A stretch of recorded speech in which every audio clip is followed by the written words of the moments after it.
Assalamu alaikum. Madame la Présidente, Madame le ministre de l'Énergie et du Pétrole, Messieurs les ministres, Messieurs les collaborateurs du ministre. Madame, je voudrais vous faire savoir que j'ai une déformation professionnelle qui s'occupe beaucoup des questions d'énergie. Et à ce titre, je voudrais vous faire une suggestion. C'est par rapport à la dénomination de votre ministère. Vous savez que votre ministère s'appelait ministère de l'énergie autrefois. C'est un ministère qui a été occupé par Samuel Sarr, par Karim Wade et par plusieurs ministres. C'est parce qu'en ce moment, le Sénégal était en période d'exploration et de recherche du pétrole. On n'avait pas trouvé le pétrole et le gaz. Bon, pour le gaz, peut-être, bon, c'est pas officiel, mais on nous dit que le Sénégal est producteur du pétrole depuis très longtemps et du gaz depuis très longtemps. Mais ce qui est sûr, c'est que pour le pétrole, on sait que le Sénégal est devenu producteur durant ces années dernières. Le ministère s'appelait ministère de l'énergie. C'était pour prendre en question les questions énergétiques. On n'était pas producteur du pétrole, mais on importait le pétrole, on faisait le conditionnement au niveau de la SAR pour le mettre à la disposition des populations. On n'était pas producteur. Le gaz, c'était la même chose, de façon officielle. Mais quand on a eu la chance d'être producteur du pétrole, on a changé le ministère. Le ministère a évolué dans sa dénomination pour s'appeler ministère de l'énergie et du pétrole. Et le gaz. Et le gaz. Le ministère, je pense que doit avoir comme dénomination le ministère du pétrole et du gaz. Parce que tout simplement, le gaz est plus important par rapport à sa production ou bien par rapport à la découverte qui est très vaste au niveau donc des puits du Sénégal. Parce que là où on trouve du pétrole, en général, on trouve du gaz. Et il y a la possibilité de trouver du gaz sans trouver du pétrole. Donc nous avons, disons, des quantités gigantesques, énormes de gaz qui dépassent beaucoup le pétrole. On aura fini avec le pétrole et on continuera avec le gaz au Sénégal. Mais le gaz est relégué au second plan par rapport au pétrole. C'est sûr que c'est le gaz qui va nous donner des richesses, qui va nous faire monter en puissance par rapport aux autres pays. Et que dans ce secteur pétrolier, il se trouve que les pays qui sont producteurs de pétrole se bombent le torse parce que tout simplement Dieu leur a donné la possibilité, Dieu leur a donné la gratification de trouver du pétrole dans leur pays. Et il se trouve que le Sénégal est un de ces pays. Donc, un étranger qui descend au Sénégal, qui vient au niveau du ministère, doit savoir que le Sénégal est producteur de pétrole et producteur de gaz. Mettez le gaz dans la dénomination de votre ministère, Madame le ministre. L'autre question, c'est par rapport à la communication. Vous savez que votre communication par rapport à votre ministère, je pense que est plus ou moins, disons, faible, disons, n'est pas importante par rapport à ce que vous devriez faire. Parce que le Sénégal est moyen, le Sénégal est anonyme, ne sait absolument rien du pétrole, ne sait absolument rien du gaz. Peut-être cette élite qui a la possibilité d'avoir ces informations, comme nous les députés, ou bien des gens qui sont censés être, disons, des intellectuels, peuvent avoir des informations, ils peuvent lire des revues, ils peuvent voir l'Internet, ils peuvent aussi s'adonner à des pratiques qui peuvent leur donner des informations par rapport au gaz et par rapport au pétrole. Mais il se trouve que le Sénégalais moyen n'a pas ces informations. Pour lui, c'est l'omerta. Et il y a donc lieu, sinon urgence de faire donc de trouver un moyen de communication pour atteindre la base de la population la plus importante en termes de nombre par rapport à la communication donc du gaz et du pétrole. L'autre point, c'est la distribution des revenus générés par le pétrole et le gaz.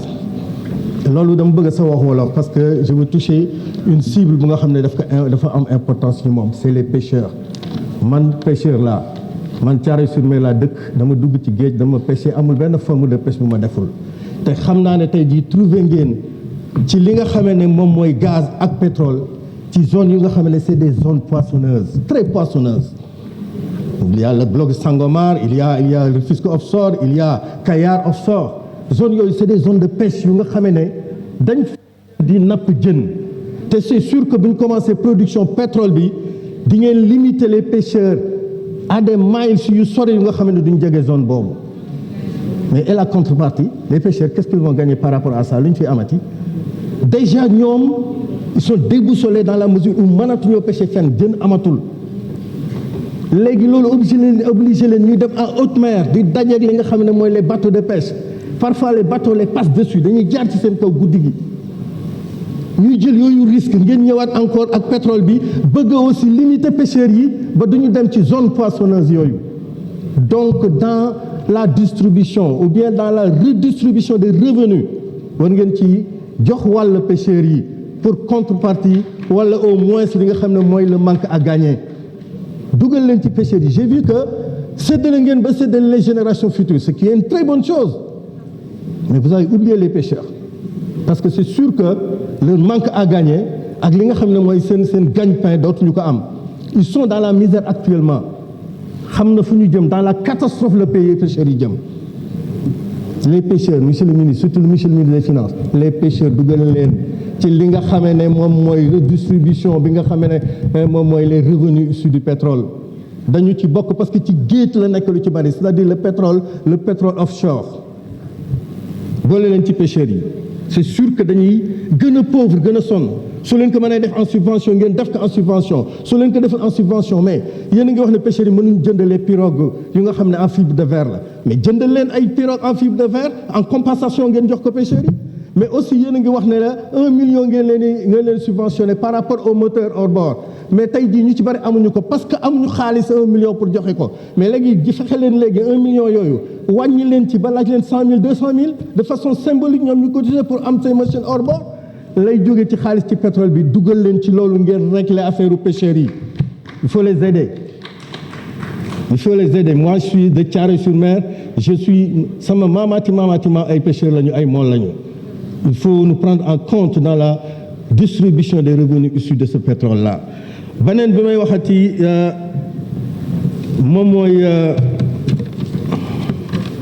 les énergies de substitution tey jii ñu ngi nekk ci gaz am pétrole sur yaakaar nañu dina yëkki le niveau de vie du Sénégal d'une manière générale et des Sénégalais en particulier mais il se trouve que le pétrole et le gaz mais c'est des énergies non renouvelables c'est des énergies épuisables le Sénégal dana ko xam dunde benn période bu nga xam ne peut-être le Sénégal dana am dara xaalis ci keesam ak yëpp mais ces énergies-là sont condamnées à disparaître un jour et les générations qui seront là vous avez certes laissé une part à ces générations futures mais il faut aussi leur laisser des énergies que ces populations pourront utiliser pour vivre.